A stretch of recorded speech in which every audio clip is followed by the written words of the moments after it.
Good morning, everyone. I'm Subra Mohapatra, professor in molecular medicine in the Department of Molecular Medicine at the USF, and I'm the current president of USF chapter of NAI. I might add that USF chapter is not only the founding chapter of the NAI, it is the largest chapter of NAI, and it has 645 members, including 50 honorary members. And I'm glad to inform you that USF now has 18 NAI senior members and 26 NAI fellows. And USF ranks 15th worldwide for granted US patents and ranks among the top 10 public universities for 9 consecutive years. So today I have the distinct honor to introduce you our keynote speaker, Dr. Bob Langer. Many of you in the audience know of his caliber, what a legendary inventor he is. I had the distinct honor to listen to his presentation at the NAI meeting held at USF campus 10 years ago, and I'm glad that he accepted our invitation to provide a keynote today in this 10th anniversary conference. He goes by the Edison of Medicine from MIT. He's a chemical engineer by training and David H. Koch Institute professor at MIT. He's the co-founder of Moderna, and he has published more than 1,500 articles, and he's a stellar inventor with more than 1,400 issued and pending patents worldwide. Some of his technology have been licensed and sub-licensed to over 400 pharmaceutical, chemical, biotechnology, and medical device companies. He's the most cited engineer in history with H-index of 295. He's the member of US FDA Science Board, and he has received 36 honorary doctorates from worldwide universities. And most importantly, he has more than 200 awards to his credit. Most notable among these are 2006 US National Medal of Science, 2011 US National Medal of Technology and Innovation. He's one of the 3 inventors who has gotten both of these honors. And he's also Charles Stark Draper. He has won Charles Stark Draper Prize, which is equivalent to Nobel Prize for Engineers. He also has received 1998 Lemonson MIT Prize that is given to one of the history's most prolific inventors in medicine.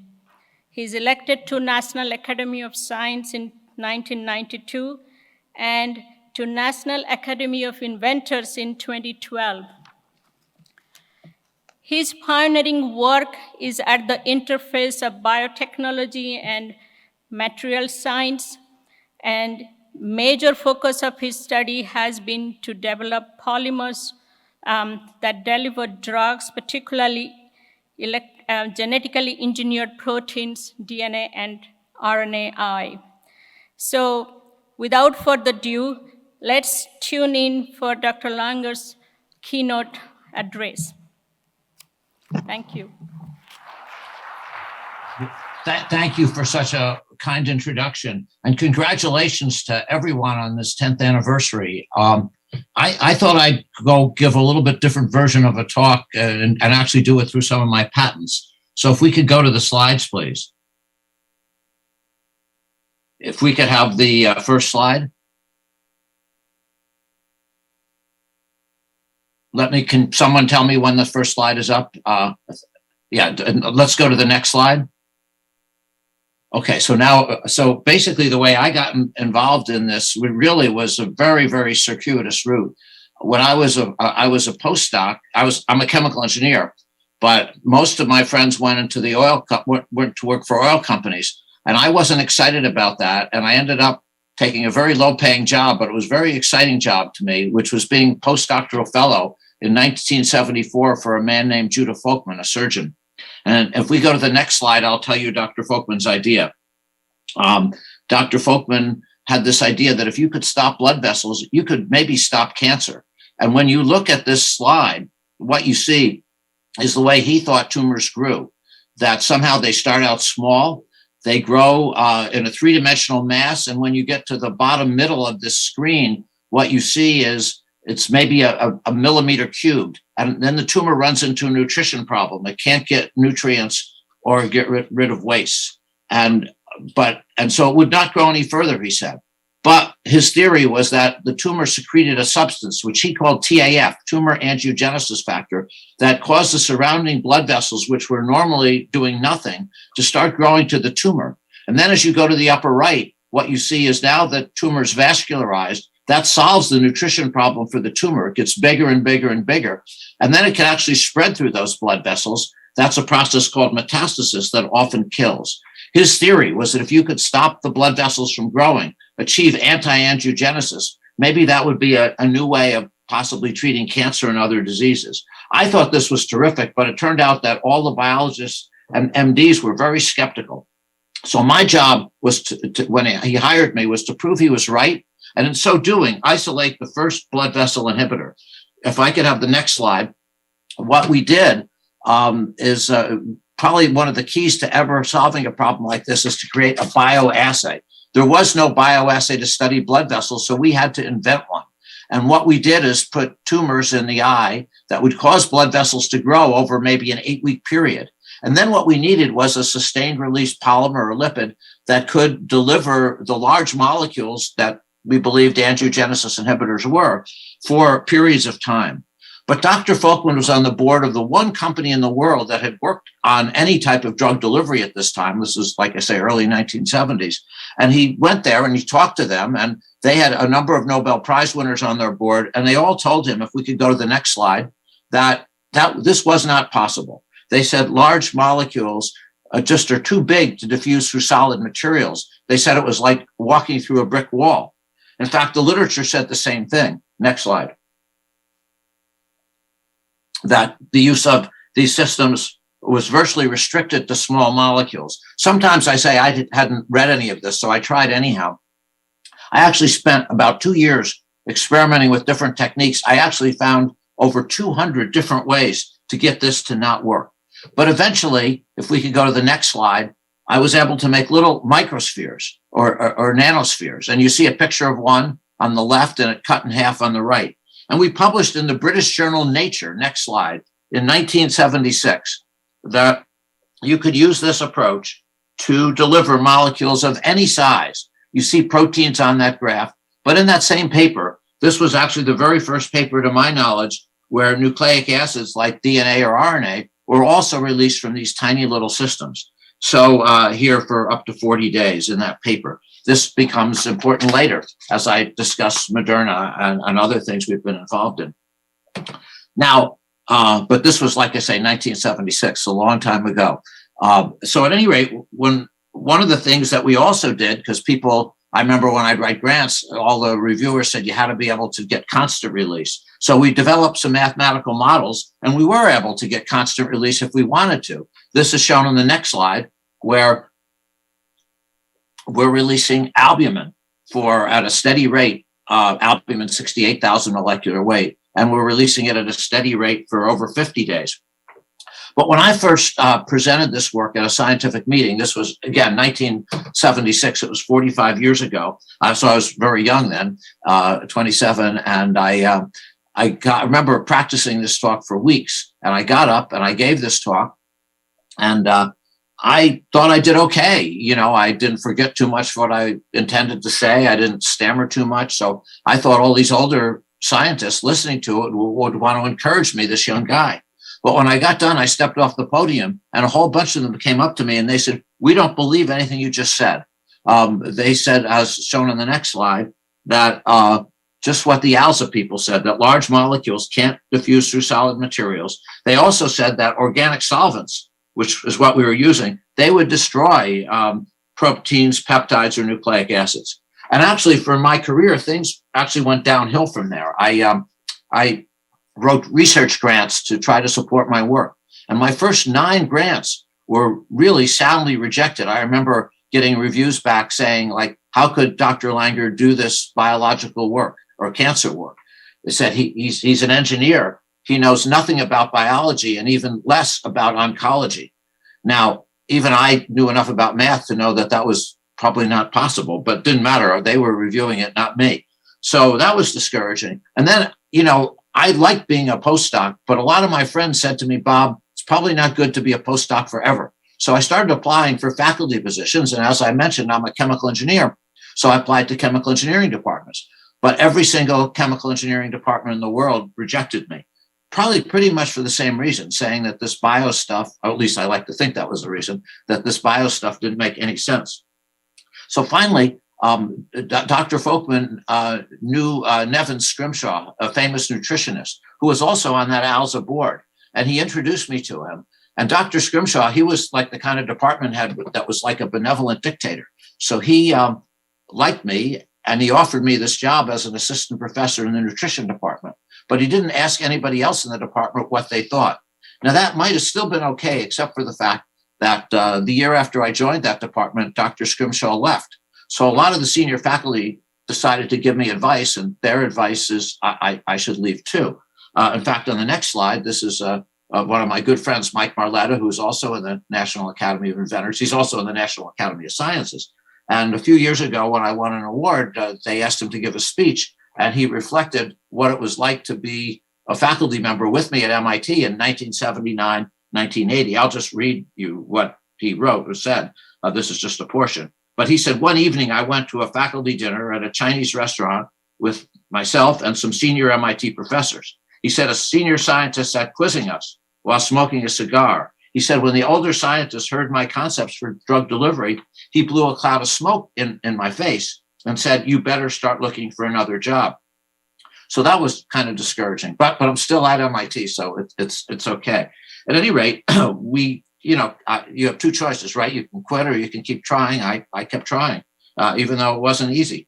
And as I mentioned, one of the assays we want to develop, next slide, is this corneal assay. And now we had done the polymer work. We knew we could get delivery, and I had isolated many different fractions, all large molecules. And I want to give a warning for the next slide because it's bloody, but there's no other way to show what I want to show you. And what I'm going to show, we actually did about 2,000 eyes. Almost every one, like controls or inactive fractions, didn't work. But now I will go to that slide, and don't look if you don't like blood. But this is quite striking. What you see on the left, and this happened for every single inactive fraction, and it happened 100% of the time. We published this in Science in 1976. But what you see is a sheet of blood vessels growing over the polymer on the way to the tumor. And this is 8 weeks after the start of the experiment. If you looked at this, an eye like this 3 weeks later, it would be 3-dimensional out of the orbit of the eye. It would actually kill. We sacrificed the animals before that. Now, on the right-hand side, this was striking. We'd never seen this before. But what you see is, and we repeated this 21 times, but what you see is that the vessels are sparser. They avoid the polymer and the tumor.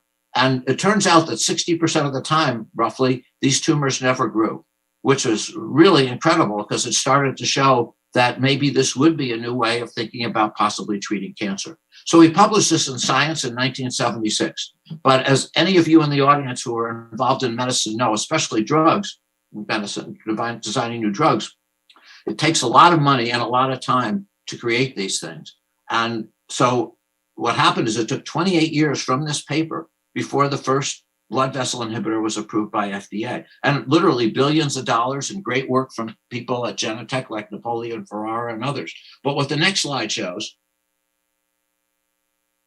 is that starting in 2004, 28 years after this paper, one after the next blood vessel inhibitor is approved by FDA. Avastin, the first of these, is the number 2 or 3 best-selling biotech drug in history. And these end up not only being used for all kinds of cancers and have been used by tens of, not hundreds of millions of people, but also these provide really the only pharmacologic treatments for diseases in the back of the eye called like macular degeneration, which is a leading cause of blindness in our country, and diabetic retinopathy. Before this, there were only like laser kinds of treatments. Now you can actually reverse the course of blindness in some cases with drugs like Eylea and Lucentis. We also were interested in using this technology, the drug delivery technology, for really delivering almost anything, because we felt it might make a difference. So Larry Brown, one of my graduate students, did his thesis on delivering insulin. And the next slide just shows one graph from his thesis, but where he designed a little pellet and was able to lower the blood sugar for over 100 days. And one of the things that Dr. Folkman said to me one day was that we should file a patent. Now, of course, with all of you in the audience having so many patents, that might seem like a very common thing to do. But, in the 1970s, I had no patents, and Boston Children's Hospital, perhaps the best children's hospital in the world, they had no patents either. So we filed for a patent for the first time. And 5 years in a row, the patent examiner rejected it. So the head of the tech transfer office at Children's Hospital came to see me one day and said, "Bob, stop." He said, "You are wasting so much money on, and the patent examiner just rejects it over and over again. Just quit." But I don't like to quit. You probably could tell that by now. So I started to think, how could we convince the patent examiner to allow the patent, legally, of course. And science really wasn't working. But as I told you all in the beginning, when we first started doing this, everybody told Dr. Folkman and I that this was impossible. It couldn't work. I wondered, maybe somebody wrote that down. So in 1982, after 5 years of rejection, what I did was a science citation search, which means I looked back at our 1976 Nature paper to see who cited it and what they said. And I found, it's always an interesting exercise, and I found some interesting things. I'll just show you one on the next slide. And this was from 5 of the top material scientists in the world. And what they wrote describing this field is that generally the agent to be released is a relatively small molecule with a molecular weight no larger than a few hundred. One would not expect that macromolecules could be released by such a technique because of their extremely small permeation rates. However, Folkman and myself have reported some surprising, so surprising is, I knew, a really good word for a patent examiner, results that clearly demonstrate the opposite. So I showed that to the head of the Al Brazaghini, the head of the tech transfer office, and he flew down to Washington to show it to the patent examiner. And the patent examiner said, "Gee, I had no idea." He said, "I tell you what, I will allow this patent if Dr. Langer could get written affidavits for each of these 5 people that they really wrote that." So I wrote them, and they were all kind enough to write me back that they really did write it. And with that, the patent examiner allowed this patent, next slide, which is on controlled release of macromolecules. This is, and with that, we licensed it to companies. We taught companies. I got involved in starting companies. And the next slide just shows you many different products based on this technology, and all kinds of microspheres and other things that deliver drugs to treat opioid addiction, to treat cancer, heart disease, many others, schizophrenia. Also, as I mentioned to you, we could not only make, if we wanted to, microparticles, but also nanoparticles. One of the things, though, when you make nanoparticles is sometimes they're engulfed by macrophages. So what we did, next slide, is develop a coating, a polyethylene glycol in this with Vladimir Torchelin, and we published this in Science in 1994. Ruxandra Graf was the first author, and basically it's almost like a disguise because you put polyethylene glycol in. The water won't attack these nearly as much. And I thought I'd show you a video that Nova, the TV show, did on our work. If we could go to the next slide. He starts with a nanoparticle of anti-cancer drug. That gets encased in a plastic that releases the drug over time. That in turn gets a special wrapping that disguises the package as a water molecule to fool the body's immune system. And last but not least, the address where it should be delivered, a key that will only fit the lock of cancer cells.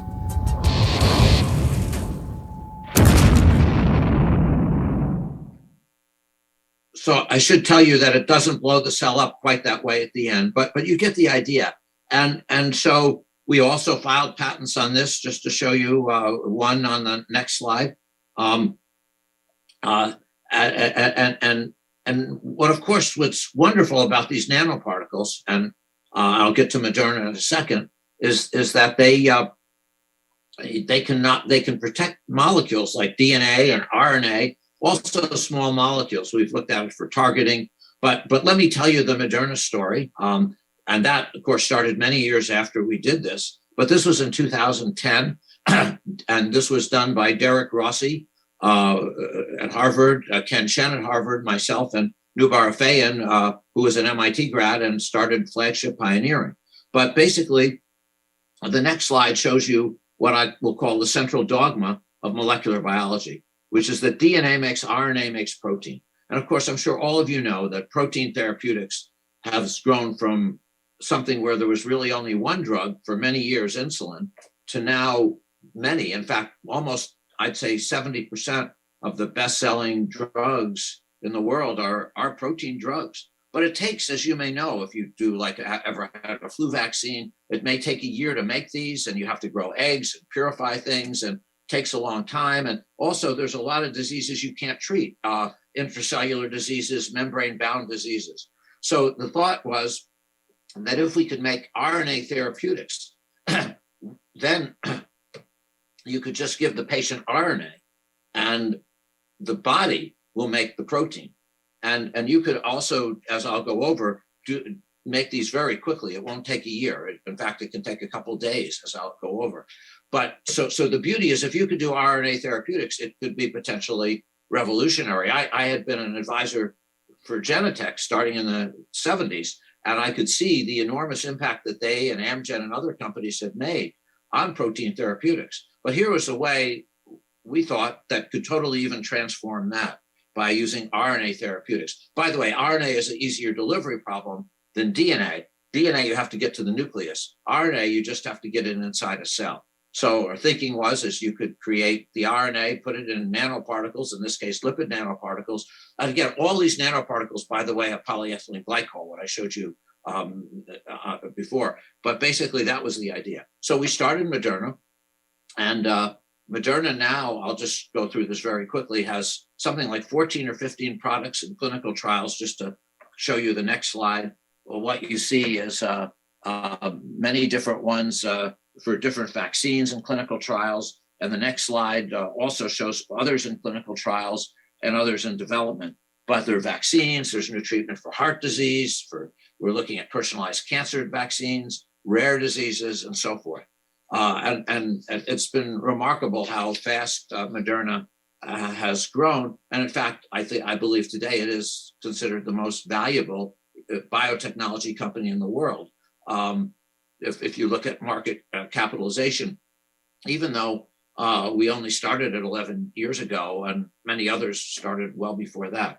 The thing, of course, that has been the lead product has been the vaccine. And just to give you some numbers on that is that, you know, when the COVID crisis started, or even before, maybe everybody knew it, that in China, they published the sequence of the spike protein. That's what you're going after, I think on January 11th. At Moderna, we actually designed, or the scientists designed, not me, the whole vaccine in 2 days, put it in the nanoparticles, shipped it to NIH. Within a month, the animal trials had started. And with 2 months, this was March 16th, the very first patient was treated. I mean, this is kind of remarkable, right? Going from a disease that people weren't even aware of to starting the very first clinical trial in really just about 2 months. And of course, by the end of the year, if we could go to the next slide, what you see is this is the Moderna vaccine. And by the way, the Pfizer BioNTech vaccine also uses nanoparticles to protect the messenger RNA. So that's been very important, that, you know, we were able to use this kind of micro and nanotechnology to help a major crisis. We've also worked on creating new strategies for making new materials. The next slide shows how most people design materials. They'd go to their house. This was in the 2000s, and they'd find an object that kind of resembles the organ or tissue they want to fix. So if you go back to the 1960s and look at the artificial heart, what happened was some of the clinicians wanted to make a heart, and they said, what object kind of has the same properties as a heart, like good flex life? And they chose a lady's girdle, and that's what they made the artificial heart out of. The mattress stuffing, it was used actually to make breast implants, or some of the breast implants. And I started thinking maybe we could do different strategies. Maybe we could ask the question, what do you really want in a biomaterial from a chemical standpoint, engineering standpoint, and biology standpoint, and then design it from first principles. So we picked an example, synthetic degradable polymers. Next slide. And when we started this, the only material that was a polymer that was FDA approved were like the polyester sutures. And they dissolve like this, showing bulk erosion. So that means you start out looking like a phone book, but then it gets spongy and then it falls apart. That's okay for some drugs, but if you had insulin or an anti-cancer drug, it might be very bad. So we said, what you really want from an engineering standpoint is surface erosion. Next slide. And so that's like a bar of soap dissolving. So we came up with a theory on how to do this. We said that you needed to have, you can design this on the blackboard. So we said we wanted something that would be not enzymatically degradable, because that might vary from person to person, but something that would be hydrolytically degradable. And what we decided to do with Bob Linhart and Howie Rosen and others was create a family of polymers called polyanhydrides. Next slide. And with Mike Marletta and others, we tried to figure out the right monomers that would be biocompatible, and yet we could still make good materials out of. And one of those is shown in the next slide. It's a copolymer of carboxyphenoxypropane and sebacic acid. But what was exciting is by changing the ratio of those two monomers, what we could do is get almost any erosion rate or release rate we want. And the next slide shows that you could you can make these systems last for years if you pick 0% of the one, or be gone in 2 weeks if you picked, say, 79%. So Henry Brehm, a young neurosurgeon at Johns Hopkins, came to see me one day because he wanted to treat a very bad disease, which is shown in the next slide. It's glioblastoma multiforme, and no matter how you treat the patient, at that time, this was the 80s, the mean lifespan was less than a year. The drug that people wanted to use and were using, it was really the only drug, was BCNU, the structure of which is shown in the next slide. And normally they would give it systemically. It goes through the whole body. And of course, as people know, cancer drugs cause terrible side effects, in this case, to the liver, kidney, and spleen. So we came up with a very different idea. Next slide, which is local chemotherapy.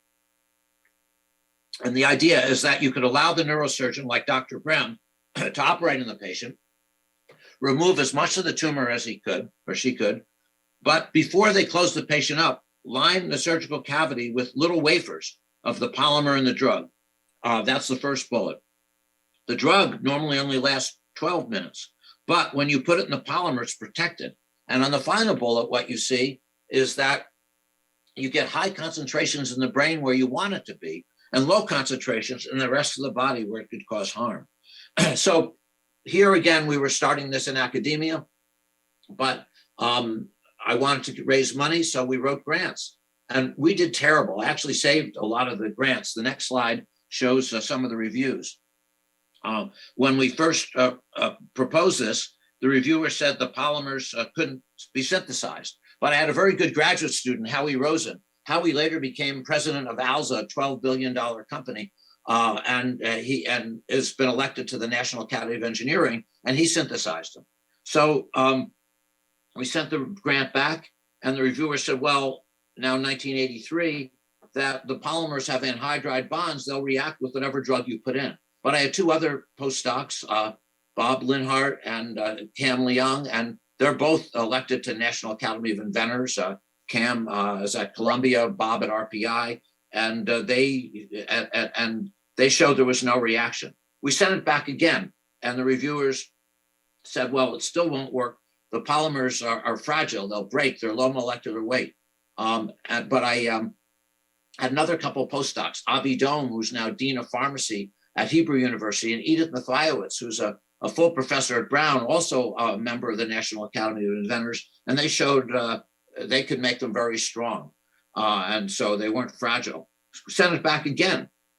And the reviewer said, well, but these are going to be toxic, these new materials. They've never been used before. But I had another graduate student, Cato Lorenzen, who later, he was also a member of the National Academy of Inventors. In fact, he's a member of all 4 national academies and won the National Medal of Technology from President Obama.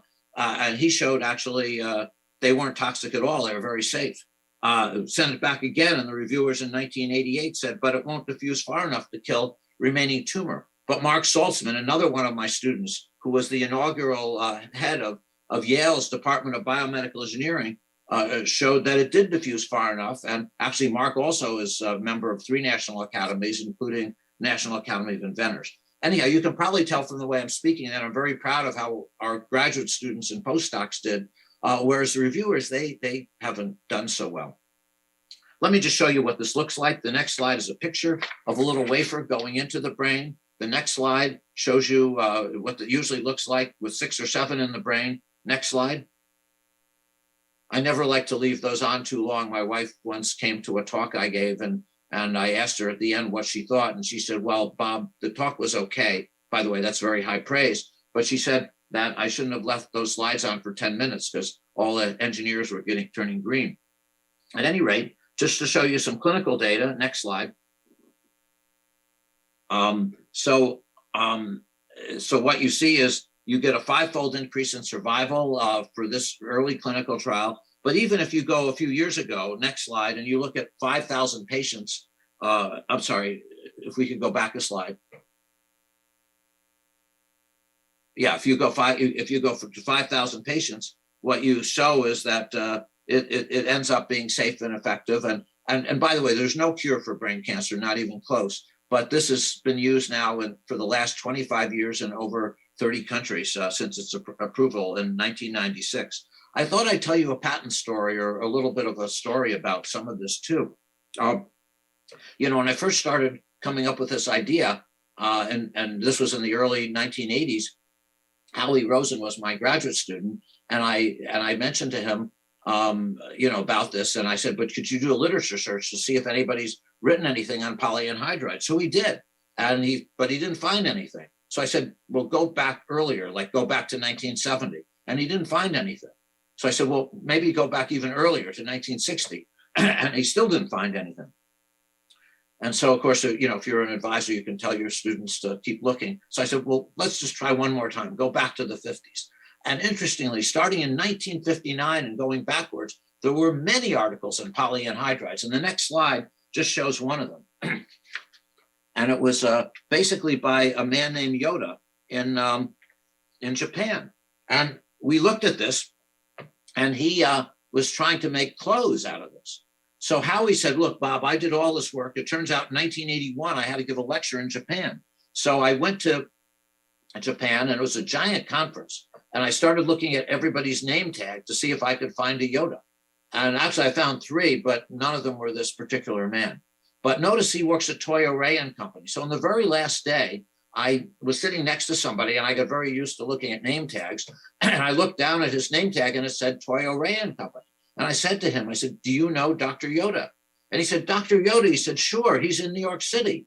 So anyhow, I flew back to Boston. I told Howie that, and we called up Dr. Yoda, and we invited him up to MIT, and he told us all the work he did, and it was wonderful, really helped us. And at the end, I said, but why did you stop? Why didn't you keep doing it? And he said, well, we solved a lot of problems, but there was one solved problem we could never solve. I said, what was that? He said, well, we're trying to design clothes, and they worked well, but then if somebody went out in the rain or they put them in a washing machine, they dissolve. I said, gee, that's too bad. But then we knew that this would work. And so on the next slide, we filed a patent, which was that you could use these for controlled drug delivery. But we actually, the way I supported this work is there was a little company, Nova Pharmaceuticals, later Guilford, that gave us a grant. And and of course, I was very naive on all these things. And so, Howie had his thesis and everything, and and we realized that we got a U.S. patent after we got this grant, but we couldn't get a worldwide patent because the thesis had come out too soon, and the company wasn't very happy with me. So they said, "How do you want to get protection?" And I thought, one of the things that Avi Dohm did was that he made high molecular weight polyanhydrides, and I knew that Dr. Yoda and everybody, as far as I knew, never made them over about 5,000 molecular weight. So now we're many years later, and we tried to find Dr. Yoda in New York, and they said, well, now he's in Japan. So we called him up again, and he wrote an affidavit and that he never made them over 5,000 molecular weight. And on the next slide, and nor did anybody else. And on the next slide, we got this very broad patent, really composition of matter on high molecular weight polyanhydrides.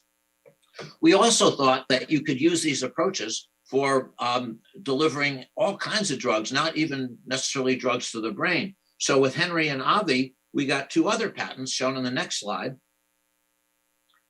And it turned out that Angiotech, which is a company in Canada, had almost copied our patents word for their work on drug-eluting stents.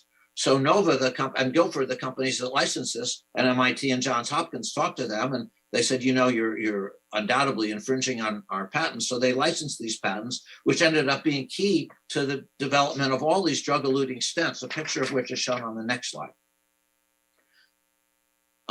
So I thought I'd give you a couple more patent stories. Another one was on aerosols. I had this terrific postdoc, David Edwards, and he had done a lot of modeling. He hadn't done much experimental work, but he came to my lab. And one of the things I noticed as I was doing drug delivery is that giving drugs by inhalation is incredibly inefficient. You're lucky if you get 2% from the device into the lung. And so, I said to him, if we could solve that, if we could get more than 2%, that would be a big deal, because people have to, carry around, for most drugs, if you were doing this, a giant inhaler. Also, you lose 98%, and that could be costly. So people tried to solve this problem before we did. Basically, the issue is the following. People always thought that aerosols had to be very tiny, like, say, 2 micron diameter, because if they were bigger, they'd settle in the back of your throat. But when they're so small, they stick together, right? It's like wet sand. So they stick together in the inhaler, in the air, in your mouth. So very little gets to the lung. So how did people try to solve this? Well, basically, they used mechanical engineering approaches. They tried to break apart the sand-like aggregates, with a better mechanical forces. And that was a big deal. You could go from 2% to 3%. And that might sound not like a lot, but it actually is. You can make the system inhaler 50% smaller, and you can get 50% more in. So, but nobody, interestingly, ever tried changing the design of the aerosol. And if you go back to the 90s, all the aerosols that people designed were usually metered dose inhalers or nebulizers. So they are water, right? So they have a density of 1. A few groups had made dry powder inhalers. Most dry powders, if you look at it, also has a density of 1. So what we thought about, next slide, this was David's work, was everybody up till now had done what's done on the right. They make non-porous aerosols. What David thought about is, what if we make porous aerosols, make them really big, but really porous? If you did that, maybe they wouldn't stick together, right? Like wet basketballs don't stick together like wet baseballs. I mean, like wet sand. Also, we felt that basically you could make these last a lot longer, because now the cells, macrophages, that's going to be like they're eating a big meal rather than a small meal. So anyhow, just to give you a sports analogy, next slide. What we did is we made golf.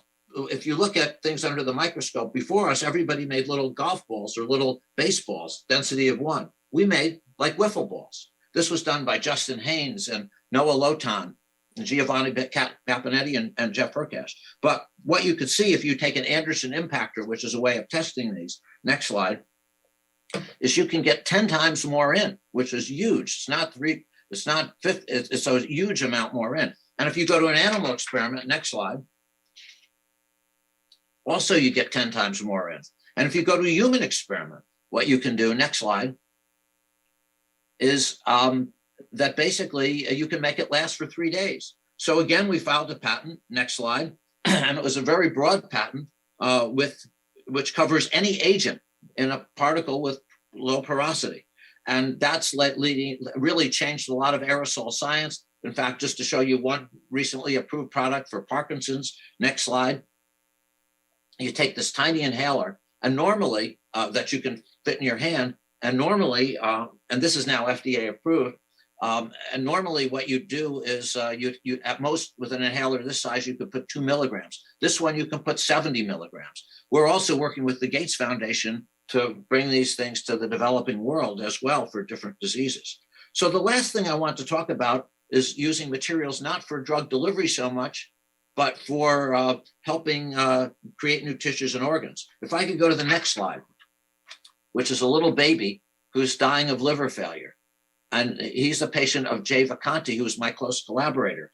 And Jay and I had the following idea, which is shown in the next slide, that basically we could make new tissues and organs from scratch. And you could take any cell. In fact, now we wrote this article in Science. It's been cited over 8,000 times. We wrote it before people talked about stem cells. You could use those too. But the idea is you could take any cell type, put it on a scaffold, grow that in a bioreactor, and make virtually any tissue like bone, cartilage, blood vessels. To show you some pictures, the next slide is a scanning electron micrograph of polymer fibers that will dissolve, and you could put cells on them. And then you could actually use things like CAD-CAM technique or followed by 3D printing to make virtually any tissue or organ. And Prasad Shastri, who was in my lab, now runs an institute in Germany, made, if I could go to the next slide, like this is just like, for example, a nose. You see that on the left-hand side. And then you could take the patient's own cells, like maybe from an ear, and make the nose. And theoretically, you could make the nose any shape you want. And just as a proof of principle, what the Vacantis did is, next slide, is take new mice which they wouldn't reject, and it shouldn't reject if you use your own cells. And they redid this guy's skull on the bottom.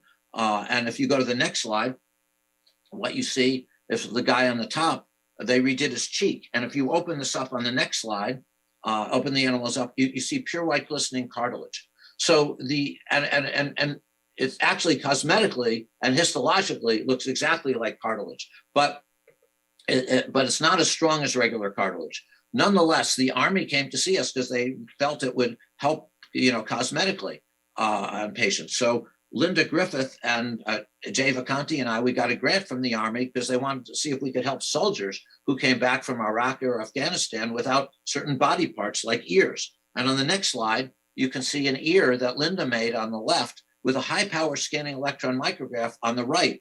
And you see the polymer fibers, but ultimately they'll dissolve into water and carbon dioxide, and you'll get pure cartilage. And that actually has been put on the rabbit. Next slide. Next slide. You see the rabbit with the human ear. And next slide. The reason we do this on the animals is we want to know that it's safe on patients. And this was the first patient that Jay treated. This is a little 12-year-old boy at the time. But if you look at him closely, he's got no chest covering his heart. But like other 12-year-olds, he wants to play baseball. But if he got hit in the chest with a baseball, he could die. So Jay operated on him. We made a scaffold for him, took his own cells and made him a new chest, and he's now 6 feet tall and doing well. We also licensed the patents. I'll get to those at the very end in a second, but to companies, and they've actually been able to make new skin for burn victims and patients with skin ulcers, which have also been FDA approved. And let me show you that. Here is a little boy on the next slide, 2 years old, who's very, very badly burned. But you can take the product, next slide, which is neonatal skin fibroblasts. If we could go to the next slide. Next slide. And you put it in the child at the time of the injury. Let's come back 3 weeks later. Next slide. And if you come back 6 months later, he's pretty much healed. Next slide. So you can, like I say, you can now use these for patients that have diabetic skin ulcers and burn victims. But people are using this technology, like Laura Nicholson, who's a member of the National Academy of Inventors. She's created new blood vessels. Other groups have created new ways of possibly trying to treat hearing loss. Still others, spinal cord repair. Still others, diabetes. So there's many companies all over the world, and many great scientists, I'm sure, many members of NAI that are creating new tissues and organs. Also, people are even trying to create organs and tissues on a chip. Again, just to show you on the very last slide, are the patents. Actually, there's quite a few, but I'll just highlight two. It actually took us 10 years to get these. Next slide.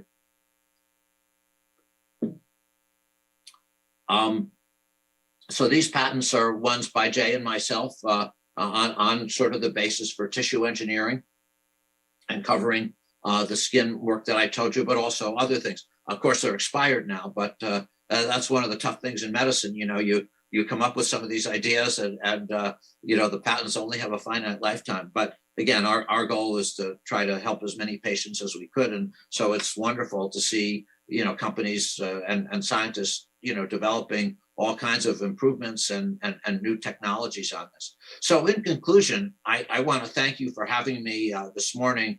You know, the National Academy of Inventors is just a wonderful organization. I mean, what an amazing group of people that have just done so much for our country and the world. And, you know, it's an honor to be able to present to you this morning. Thank you so very much.